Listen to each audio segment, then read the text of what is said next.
Halo guys, balik lagi bersama aku di channel Saifullah Wesley.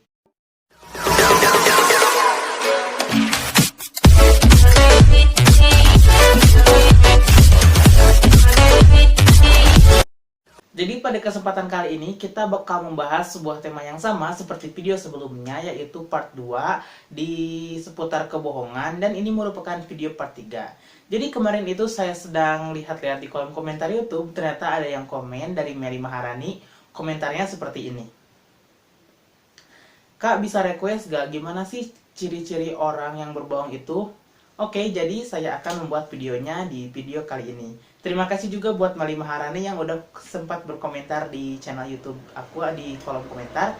Dan kita akan membahas pada video kali ini jenis-jenis kebohongan atau ciri-ciri yang sedang berbohong. Tapi sebelum masuk ke videonya, saya ingatkan dulu buat teman-teman semua yang belum bergabung di channel ini, silahkan bergabung dulu dengan cara menekan tombol subscribe-nya, dan jangan lupa juga nyalakan lonceng notifikasinya agar teman-teman semua gak ketinggalan video terbaru dari channel Saifullah Wesley. Karena dengan teman-teman menekan tombol subscribe merupakan suatu dukungan terhadap channel ini agar semakin berkembang. Terima kasih yang udah subscribe, dan yuk lanjut aja kita ke pembahasan materinya.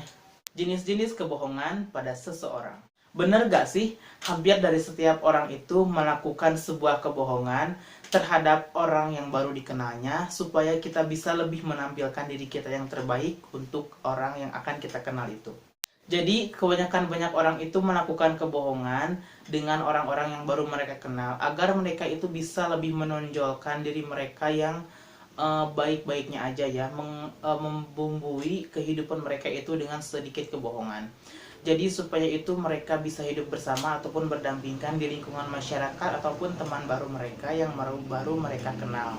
Karena juga kebanyakan banyak orang itu lebih enak didengar itu sebuah kebohongan yang manis daripada kenyataan yang pahit. Makanya tidak kurang atau tidak lebih seseorang itu bisa membumbui kehidupan mereka itu dengan sebuah kebohongan. Seseorang itu bisa melakukan kebohongan, entah itu disengaja ataupun tidak disengaja.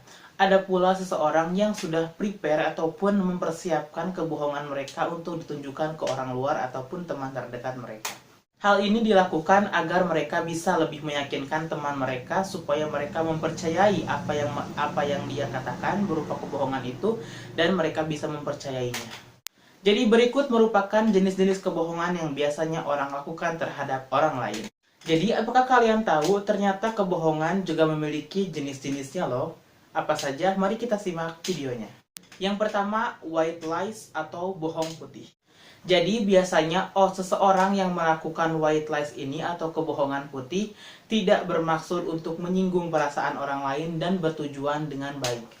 Sebagai contoh, misalkan ada suami istri. Si istrinya itu masak masakan untuk makan malam si suaminya. Ternyata tanpa dia sadari, masakan itu terlalu asin. Tapi si suami itu tidak berkata jujur, dia mengatakan masakannya sangat lezat untuk malam ini. Ini bisa dikatakan atau dikategorikan terhadap bohong putih ataupun white lies karena tidak bermaksud untuk menyinggung seseorang dan bertujuan dengan baik. Jadi, apakah bisa bohong putih itu dilakukan agar bisa membahagiakan seseorang?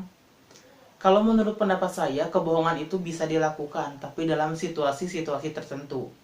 Tapi buat kalian yang sering melakukan kebohongan putih ini atau white lies ini untuk menyenangkan hati pasangan ataupun seseorang, bisa saja kalian akan terkena jebakan ataupun kata-kata kalian akan menjadi bumerang terhadap kalian. Karena kalian itu tidak bisa mengoreksi kesalahan dari seseorang dan kalian itu lebih banyak mengiyakan atau setuju dengan perkataan mereka. Nomor 2, beautiful lies atau bohong cantik. Ternyata kecantikan itu bukan hanya milik manusia saja. Kebohongan juga dikategorikan ke dalam kebohongan cantik. Jadi kebohongan cantik ini merupakan kebohongan yang sudah ditata dengan sangat cantik dengan tujuan ingin mengambil sesuatu ataupun mengambil keuntungan dari orang yang akan diajak bicara ataupun orang yang akan dibohongi oleh mereka. Banyak sekali contoh beautiful lies atau kebohongan cantik ini. Misalkan saja berbohong terhadap pasangan, membagus-baguskan pasangan, mereka merayu dengan kata-kata yang cantik, kata-kata yang indah agar pasangan tertarik. Contoh lainnya juga misalkan memuji atasan atau memuji bos kita sendiri di kantor agar kita dinaikkan gaji ataupun mendapatkan imbalan yang kita tuju ataupun kita harapkan. Contoh lainnya juga biasa itu terjadi kebohongan cantik ini kepada setiap penjual sales ataupun penjual yang sering datang-datang ke rumah. Mereka itu berkata-kata manis agar si pembeli itu ingin bisa membeli produk yang mereka jual. Yang ketiga, self-lies. Self-lies ini kebohongan yang sering kita lakukan dengan cara memanipulasi diri kita sendiri karena ingin menghindari rasa tidak nyaman akan sesuatu hal. Contoh dari self-lies ini juga masih banyak loh teman-teman. Misalkan kata-kata seperti ini, gak apa-apa kok, aku baik-baik aja, padahal yaitu tidak baik-baik aja. Jadi mereka berpura-pura seolah tidak terjadi apa-apa, padahal dia itu sedang menghadapi sebuah masalah. Jadi mereka itu hanya berbicara, tidak kok, aku tidak apa-apa, aku baik-baik aja. Padahal mereka itu sedang ada dalam problem yang sangat berat. Nomor keempat, half truth. Jadi kebohongan ini biasanya dilakukan dengan cara menyimpan sebagian informasi yang biasanya dianggap merugikan terhadap diri mereka. Contohnya menceritakan kejadian yang tidak utuh dan tidak menyeluruh.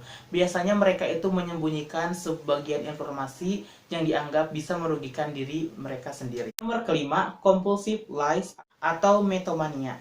Jadi kebohongan ini itu bertujuan untuk ingin mendapatkan sebuah penghargaan ataupun melindungi dirinya agar merasa aman dari seseorang yang mereka takuti. Biasanya orang-orang seperti ini itu melakukan kebohongan karena ingin mendapatkan perhatian, mendapatkan juga kepopuleran, ataupun merasa dikagumi oleh orang lain. Jadi mereka itu sering sekali membanggakan dirinya dan membuat-buat seolah dirinya itu lebih baik daripada orang lain. Mencuri kesan baik atau malah berpura-pura menjadi korban kejahatan dan menciptakan keadaan yang sangat dramatis. Yang terakhir nomor 6 yaitu pathological lies. Nah teman-teman, kebohongan yang terakhir ini merupakan kebohongan yang paling parah dari kebohongan-kebohongan sebelumnya. Biasanya seseorang yang melakukan kebohongan ini itu merasa dirinya tidak bersalah setelah melakukan sebuah kebohongan terhadap orang lain. Ciri-ciri orang seperti ini itu manipulatif, egois, dan tidak berempati terhadap orang lain. Jika kalian pernah memiliki teman yang seperti ini, mohon untuk hati-hati dan untuk menghindar darinya, karena bisa saja Anda menjadi korban kebohongan seseorang yang seperti ini. Oke teman-teman, itu merupakan penjelasan tentang jenis-jenis kebohongan yang sudah kita bahas di sesi ini. Mungkin apakah kita bakal lanjut ke part 4 tentang kebohongan ini, karena masih banyak materi-materi menarik yang bakal kita bahas. Terus pantau channel Saiful Wesley agar kalian gak ketinggalan informasi-informasi menarik di channel ini. Saya mengucapkan juga terima kasih kepada Melly Maharani yang sudah berkomentar dan request video. Buat kalian juga bisa loh untuk request video ataupun konten selanjutnya dengan cara bertulis di kolom komentar apakah ataupun apa pembahasan-pembahasan yang bakal kita bahas di video selanjutnya. Buat teman-teman semua jangan lupa juga untuk menekan tombol subscribe-nya agar gak ketinggalan video terbaru dari channel ini. Dan jangan lupa juga nyalakan lonceng notifikasinya. Sampai jumpa di video selanjutnya. Bye-bye!